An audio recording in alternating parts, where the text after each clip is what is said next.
देखिए, कश्मीर का जो मसला है ये इंडो पाकिस्तान की तारीख का एक सबसे बड़ा बिट्रेयल है।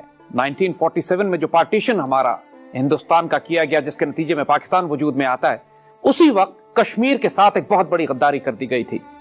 लॉर्ड माउंटबेटन ने और रेडक्लिफ ने आपस में मिलकर जिस तरह गुरदासपुर का इलाका हिंदुस्तान के हवाले कर दिया, जो मुस्लिम मेजॉरिटी एरिया था, वो रास्ता बंद कर दिया कि पाकिस्तानी पंजाब से कश्मीर जाने का एक रास्ता है, उसको बंद किया। नतीजतन इमीडिएटली जो फसादात शुरू होते हैं कश्मीर में, उसके लाखों के करीब मुसलमान तो शुरू ही में शहीद कर दिए जाते हैं।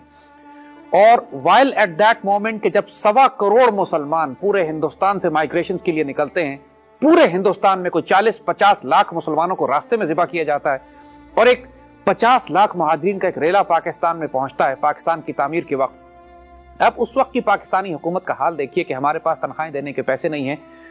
पाकिस्तान हुकूमत टेंटों में, खेमों में और लकड़ी के क्रेटों पर बैठ के अपनी हुकूमत चला रही है और दुनिया ये कह रही है कि ये मुल्क चंद माह से ज्यादा नहीं चलेगा।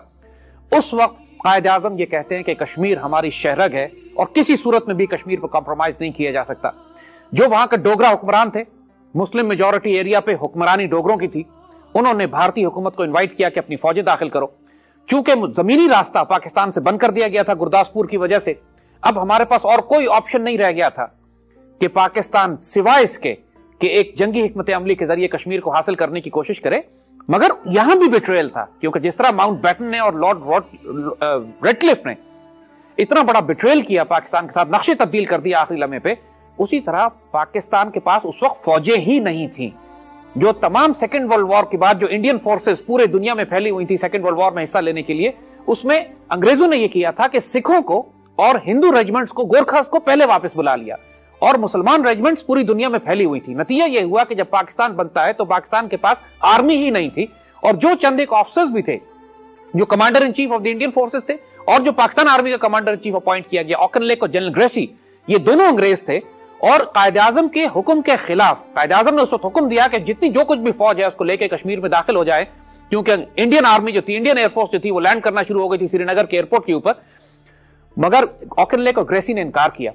कायद आजम ने इसके बावजूद कश्मीर में ऐलान जहाद करवाया और पाकिस्तान के तमाम उन एरियाज में जहां किसी किस्म के भी इर्रेगुलर दस्ते मुयस्सर हो सकते थे, खासतौर पर मैसूर ट्राइब्स, ट्राइबल एरिया से, हमारे सवात से, चित्राल से, गिलगित स्काउट्स के लोग, चित्राल स्काउट्स से, वो तमाम मुसलमान वहां के जो हुक्मरान थे और जो खवानीन थे ट्राइबल एरियाज के, उनसे कहा गया कि हमें मुजाहिदीन दस्ते चाहिए जो कश्मीर में दाखिल होकर कश्मीर को बराह रास्त एक डायरेक्ट एक्शन के जरिए पाकिस्तान से मिला लें।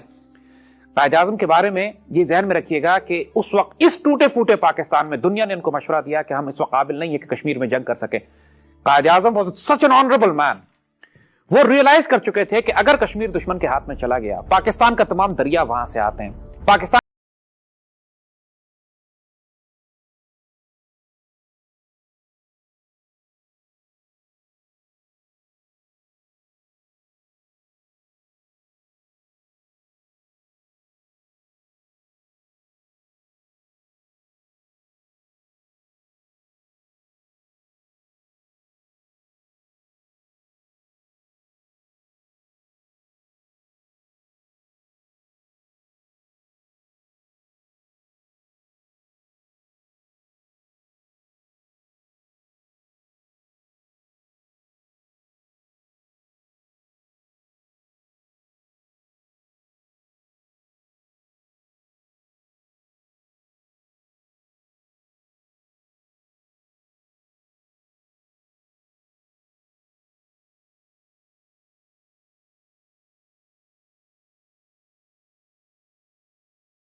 کفارہ اپنے خیال میں ادا کرنے کے لیے انہوں نے ایک بہت ہی ایمبیشس پلان بنایا آپریشن جبرالٹر کے نام سے، جس کا مقصد یہ تھا، اور جو انہوں نے ڈس انفارمیشن پھیلائی اس وقت کے فارن منسٹر بھٹو نے ایوب خان کو، کہ صاحب کشمیر کی پوری آبادی جو ہے وہ جہاد کے لیے تیار ہے، اٹھ کھڑی ہوگی، اور پاکستان کو اپنے کمانڈو دستے داخل کر دینے چاہیے اس کے اندر.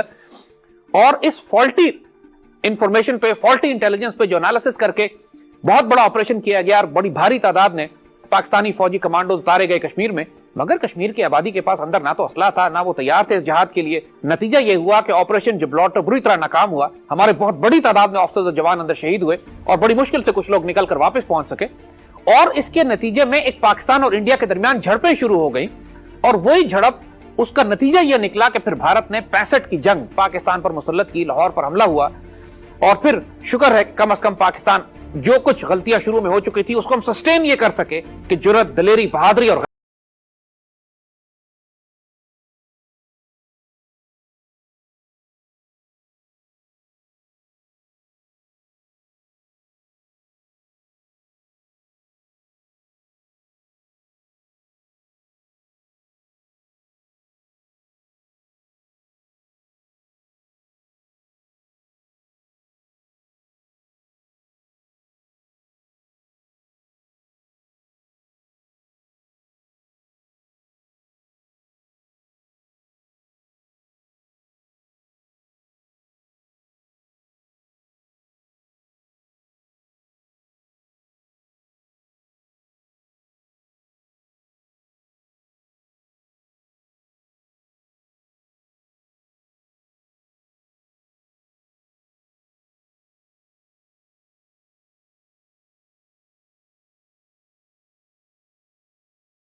کیونکہ اس کے بغیر وہ ہمیں امداد نہیں دے سکتے تھے سوویت سے لڑنے کے لیے. اور پاکستان ان کی ناک کے سامنے ہتھیار بھی لے رہا تھا، اسلحہ بھی لے رہا تھا، پیسہ بھی لے رہا تھا، اور اس کو ڈائیورٹ کر رہا تھا ایٹم بم بنانے پہ. اور ساتھ ساتھ ہم سوویت یونین کے ساتھ افغانستان میں جنگ بھی کر رہے تھے.